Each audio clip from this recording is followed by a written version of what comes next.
I'd like to introduce the chair of the physics department, Chang-Ki Chung. And Chang-Ki is an enormous supporter of quantum science and also our MAT program in physics. He is a researcher in experimental neutrino physics and also an expert on the physics of sports. So Chang-Ki, thank you.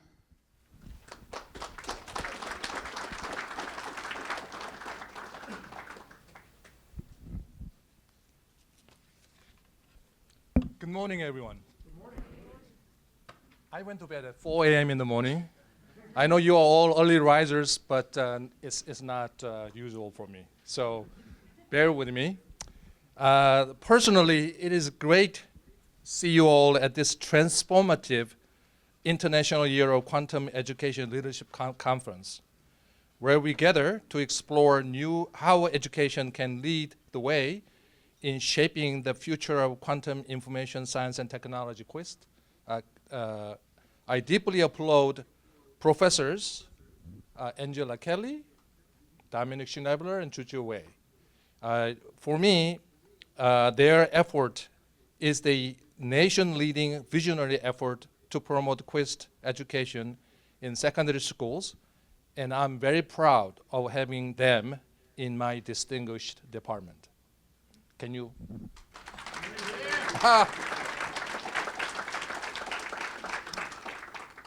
As we navigate this emerging, exciting, complex, and critical field, it is crucial to have visionary leaders who not only understand the science, but also the broader educational mission, and that brings me to today's distinguished keynote speaker. I'm truly delighted to introduce Dr. Shadi Sandvik, Senior Vice Chancellor for Research, Innovation, and Economic Development of SUNY, one of the nation's largest and most influential public university systems. Dr. Sandvik received her Bachelor of Science in Physics from Tehran University and a PhD in solid-state physics from the University of Missouri. She held a postdoctoral fellowship in material science and engineering and was a research associate in electrical and computer engineering, both at Northwestern University. Dr. Sandvik joined the SUNY System Administration in 2020 as a provost in charge, and in 2022 was appointed as a Senior Vice Chancellor for Research, Innovation, and Economic Development. Prior to system administration, Dr. Sandvik worked at SUNY Polytechnic Institute, where she was a professor and an interim vice president of research and graduate studies.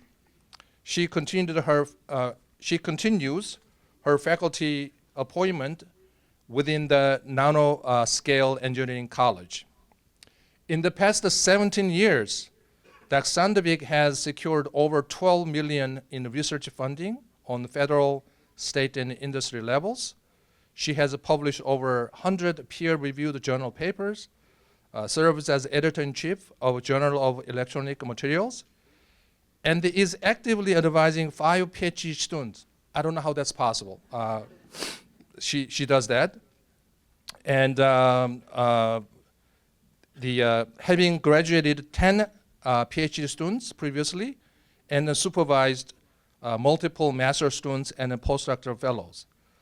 Her research is centered on physics and technology of photonic and electronic devices for lighting, power conversion, and sensing.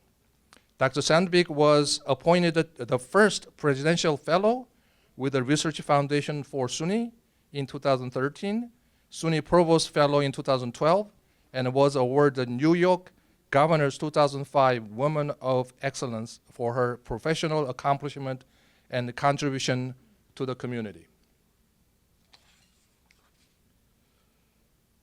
Her deep commitment to interdisciplinary collaboration and educational excellence and her outstanding leadership in STEM education makes her uniquely positioned to speak on educating the next generation for the quantum era.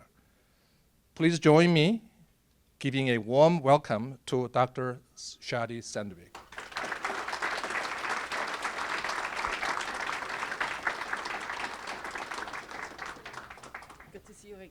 to see you. Thank you. Hi, everybody. So thank you for being here. It's an honor. Where's Angela? Thank you for inviting me today. It's really just quite a bit of an honor to be here, to be with you all, not only our faculty at Stony Brook. Give them a round of applause because they are such an outstanding group of folks that are driving Stony Brook to the next level. So I'm just very glad to be with them. I was actually here last week for the Stony Brook Discovery Prize, which is given to an early career mid-level faculty, and it's really the ones that have already shown potential, but they have potential to really bring about the next discovery. And it was fantastic to be here, and I was just so honored to be with a Nobel laureate, who I will mention here, that did quite a bit of his work right here at Stony Brook University. So I'm very glad to be back. I tell you, I did not miss the 5 hours drive from Albany to here yesterday, but I was very glad to get here before it got too dark. Okay, so let's get started. I know that it was mentioned that my talk will be focused on research. I was thinking about it, but I'm also extremely passionate about our students and the next generation of skilled workforce that we need.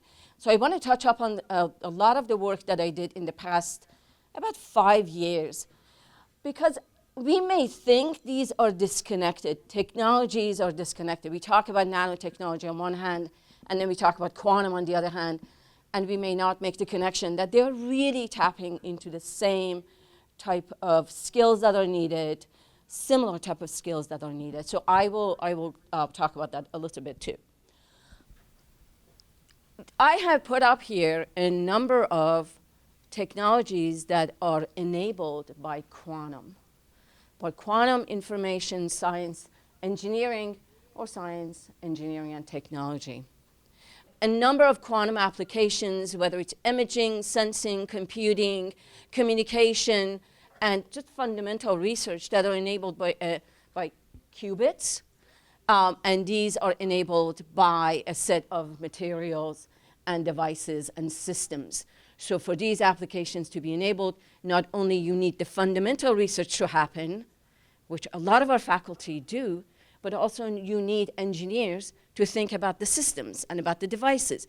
So you really need a large variety of skills to come together to enable these technologies. That's why when I think Angela mentioned, this is, Carl, that this is interdisciplinary. This requires a lot of skills to come together to enable it. So if we think like quantum is going to happen just by physicists, me being one, I think we are very important. We continue to think like we are very important, and physics is very important. But also we need the chemists, and we need the engineers, and we need them all, right? So these applications, as I mentioned, whether it's quantum computing, which is going really, the growth in the past 5 years for quantum computing has been just amazing. To enable large amount of data in a short period of time to go through the cycle of drug discovery, or whether it's communication and secure communication and sensing. Is somebody keeping time for me? Thank you. When I'm like 5 minutes out, if you could just give me, thank you. Okay, but quantum is not something that's for the future, right? We already live in a quantum world. How many of you have LEDs in your room, in your offices? Our Christmas trees are now based on LEDs, right? And we don't sometimes make the connection that LEDs, the engine that creates the light in an LED device, is based on quantum mechanics. Nanotechnology, the whole thing about nanotechnology is that when you bring the material from these its bulk state to nanometer scale, all of it is about quantum mechanics. So whether it's LEDs, that it's now the runways, they all have LEDs, they're LED enable, or whether Christmas trees, or solar cells, and lasers. And we have application of lasers in a variety of things. And one that I want to particularly mention is about MRI, that the majority of the work for that discovery happened here at right here with the faculty at Stony Brook. And this is, I apologize, I think the name is probably cut. But Paul, what was Paul's last name? I can't see it there. Okay, moving on.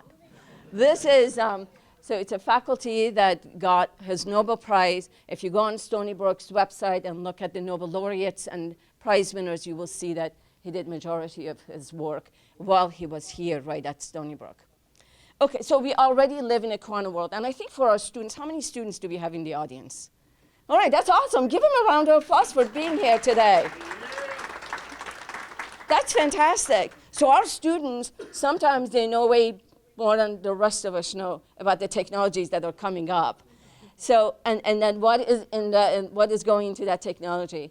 I think it's really important for our students from the beginning to be exposed to this vocabulary, to what is going in there. And sometimes we underestimate that they actually know way more than we give them credit for. Okay, so there's growing demand for quantum skilled workforce. Here I just pulled some of these data. This is from a paper that was published in 2020, and this is from this website that looks at how the market is going.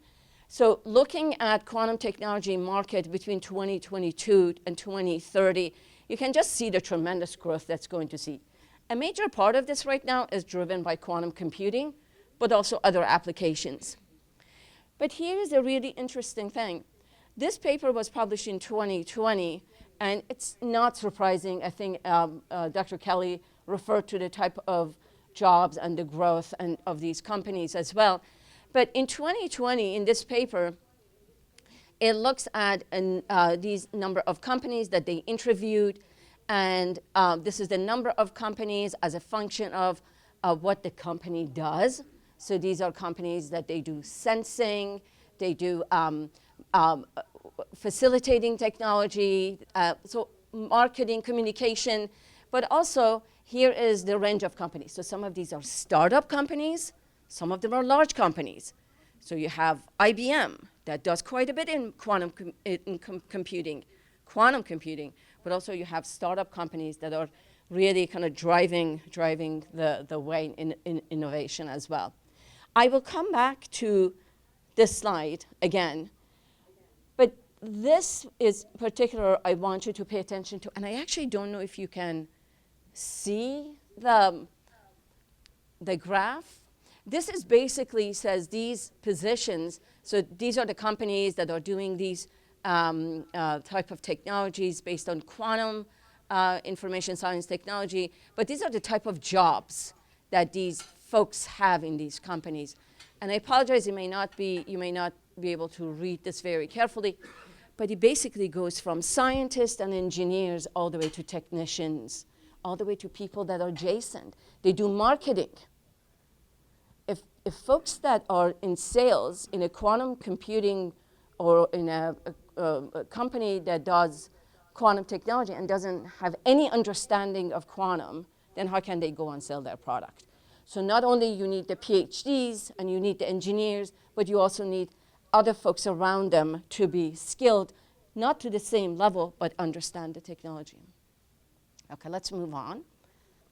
These are the type of skills that are needed. And here comes SUNY. How many of you know much about SUNY? Okay, good. We have a few hands up. That's awesome. But here's the really amazing thing about it that you may not know. At SUNY, we have 64 coordinated campuses. SUNY has one campus within 30 miles of every New Yorker. So think about how large the state is, and think about what that means in terms of SUNY's reach and scale. We educate over nearly 400,000 students. We have over 1.5 million alumni. We are across the state. We have 7,000 academic programs. That's mind-boggling. I bring this up because if we are going to impact the skilled workforce, it's not ones and twos and 100. This is in thousands. And this is where scale that at SUNY being coordinated in our programming, we can move the needle. We have about 7,000 academic programs, and 408 of those programs are in engineering and engineering tech. We have 363 programs in education, so think about teacher education that these programs cover. We have 221 in computing and math, and 264 in physical sciences. Here is really an interesting statistics.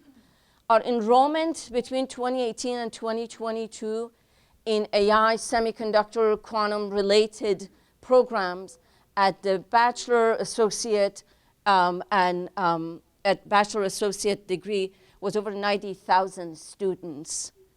We enrolled over 20,000 students in that time frame. It's quite amazing, right?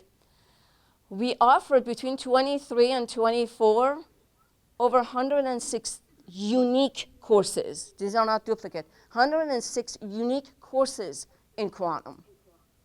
And we enrolled nearly 700 students. Our research volume collectively, let me tell you a little bit about the 64 coordinated campuses. We have at SUNY 30 community colleges. We have 4 university centers. These are centers that they are research intensive. Stony Brook, Buffalo, Binghamton, and Albany. Stony Brook and Buffalo are the flagship universities of the State University of New York in New York. Between them, they generate over $1 billion in research expenditure. That's tremendous.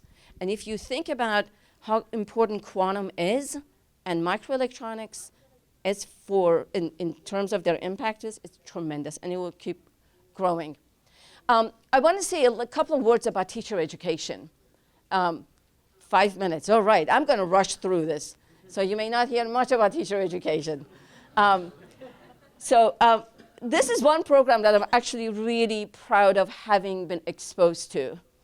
New York State Master Teacher Program. How many of you know about the Master Teacher Program? Oh, that's fantastic. All right. It's a very successful program. And these are master teachers are in their STEM faculty, and their impact is tremendous. They come from, here is that you cannot see it. This was already pretty bad in font, so don't even try to read it. I'll refer to a couple of the numbers. We have 921 current master teachers. And master teachers, they have a set of criteria that they have to meet, and when they are recruited into the program, they help other teachers in professional development. It's just a really tremendous program.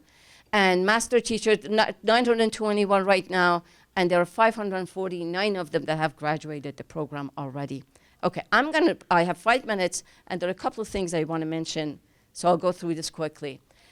This year, SUNY is implementing AI literacy, AI ethics and literacy in our information literacy core. So this is a course that every single student across SUNY has to take. So think about almost like 370,000 students, every single one of them have to take this.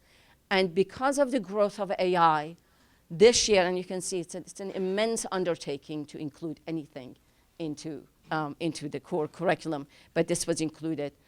But here's the thing, as I mentioned at the beginning of my talk, when we talk about quantum skilled workforce, we may think this is the first time you're talking about this. It is not. We've been here before. Nanotechnology, as I said, it's intimately connected with quantum science. Quantum sciences and engineering. Nanotechnology initiative is, I think it's 20 years old now. I was the first junior faculty to be recruited in the College of Nanoscale Science and Engineering, which was the first college in the United States to offer a program, bachelor, master, and PhD in nanoscale science and engineering. And it's tremendous where that has gone in terms of its impact. But what I want to mention is that nanotechnology, very similar to quantum, requires interdisciplinary education. So students come into the program with physics background, with chemistry background, with engineering background. So you really, at the college level, you need to create an interdisciplinary program so that you can bring them all to kind of level set everybody. And that's not an easy thing to do if you think about it's not just Department of Physics that's going to do all of that work. It's not chemistry. It's really them coming together to create a curriculum that can respond to this interdisciplinary education. But one thing that's very important for a quantum smart workforce is that experiential learning. How many of you have tried to figure out what industry needs so that you can actually develop a curriculum that responds to industry's needs? Have you ever tried to talk to? It's very hard to do that sometimes. We want to know what industry needs. But in order for us to know what industry needs to tell us what it is that they need in terms of learning objectives, and then it is up to us faculty to come up with the curriculum to respond to that. So this, for students to be able to do internship, do co-op, that becomes very critical here. Also the CHIPS and Science Act. A lot of work in the past 5 years has gone into figuring out if we need skilled workforce at the end to go to this variety of jobs and variety of sectors, how do we take, what kind of skills or learning do our high school students need to bring this talent all the way to this end? It's not easy to compete with, I have a number of my colleagues here that they are coming from software engineering and computer science. And they saw a large growth in the number of students that went into computer science.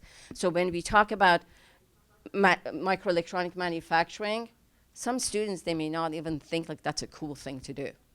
I mean, put on like bunny suit and go into the clean room and kind of create these chips and things. But it is our job to educate them that AI will not be here without the computer chips. The quantum computing will not happen without creating the qubits and doing the experiments.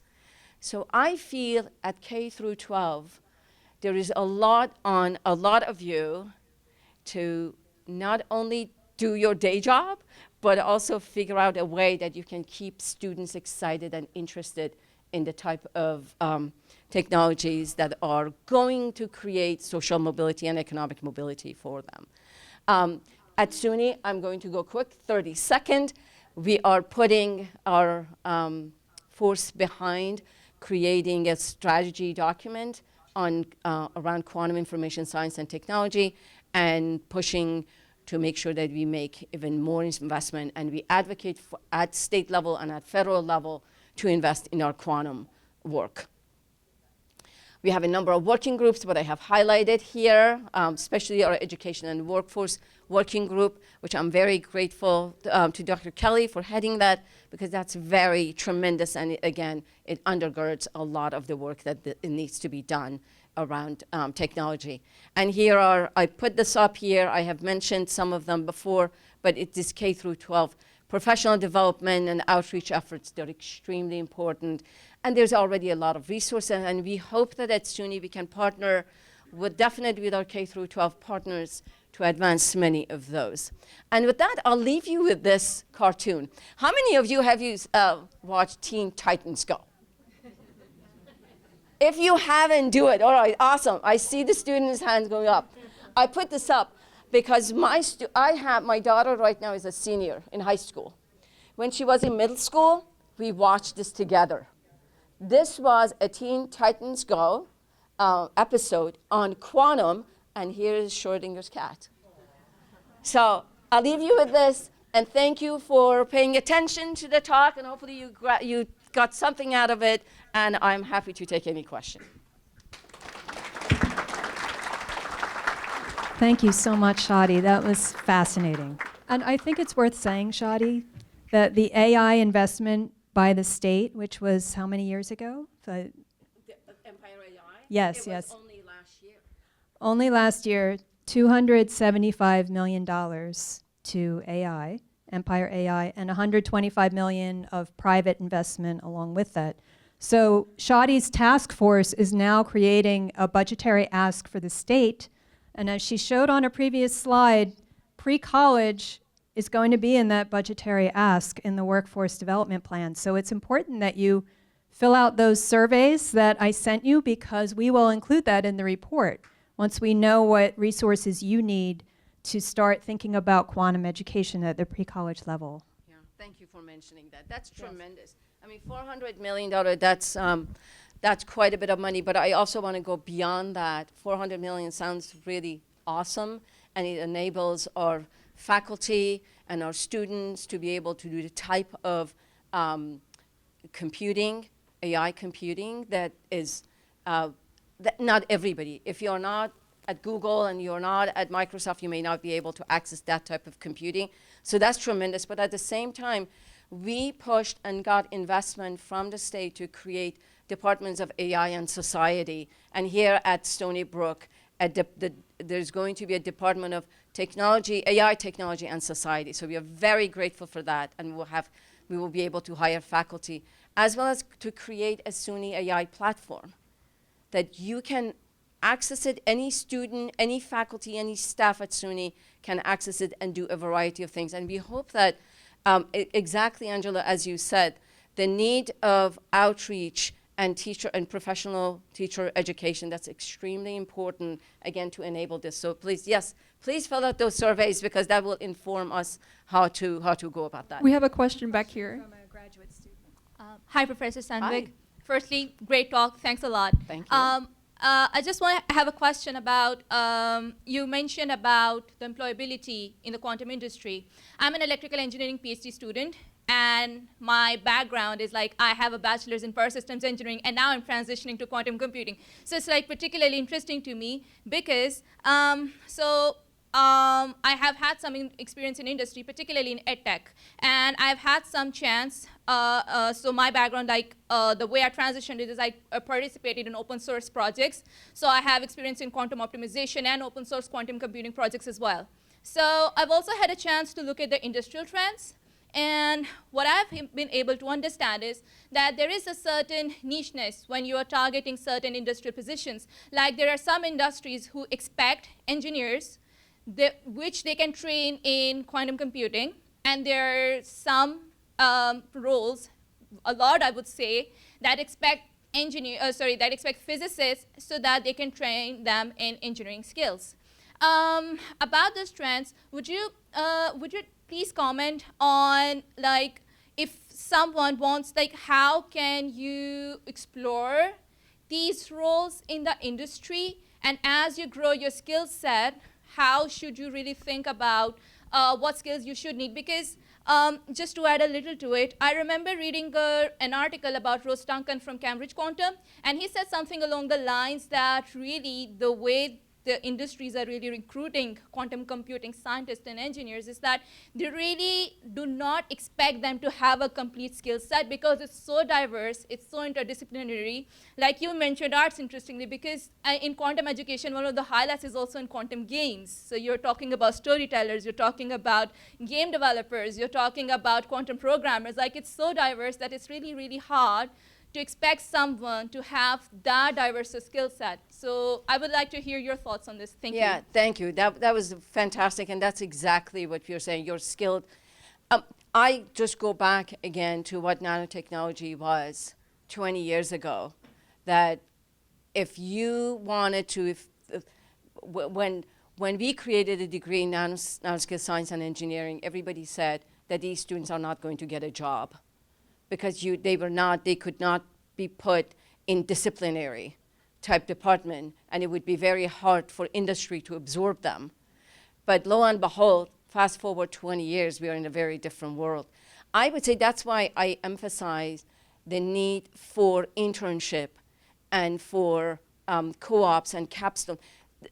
As it turns out, for quantum, as you mentioned, it's so diverse, and what we are educating our students today is not necessarily the same as the jobs that need the skills. Hence this ability of understanding what industry needs so we can develop curricula accordingly, and for industry to open up internships, and I keep saying it to our industry colleagues, that they need to really open up so that the type of skills that you need going from one discipline into expanding into what they need, that they can do it. I would say it's at the beginning of it. So a lot of people like you are going through the pain, we'll go through the pain of getting those skills until we get to that cusp that universities and academia can kind of catch up with that and train the skills that are exactly needed for the industry. I don't want to go way over my time because I know that you're very packed, but thank you. That's just really on the ground type of issues that our students are going to face. So hence this connection with industry. Is that okay to take? One thing that, just because you mentioned internship, I was just wondering if there's any way that we can maybe somehow get a network together to form like an internship task force so that both we can reach out to industries and also we can have the high schools know where we can tell our students to apply or have some kind of way of, I don't know, putting through that. I think that would be something that if there's somebody here who's much better and wiser and more organized than I would put that together, I'd be willing to help them and cheer them on and buy them coffee. So that would be great. Thank you. I think, by the way, I'm going to give up my microphone because I know that the program is packed. But that's just such an amazing idea, I think, for you all to kind of come together, because there are a lot of opportunities out there. Sometimes when I'm told that industry needs to create more internship, yes, they do. But there are also a lot of internship opportunities out there for students, and honestly, they have no idea. One, they have no idea where to go. Two, even if there's an internship, they don't know how to apply for it. So they need help to put the paperwork together, to submit that. I think that's our job collectively to do it. And a lot of you, I know that you have 2 day jobs, but this is like on top of that day job. So thank you for bringing it up. Shadi, thank you so much.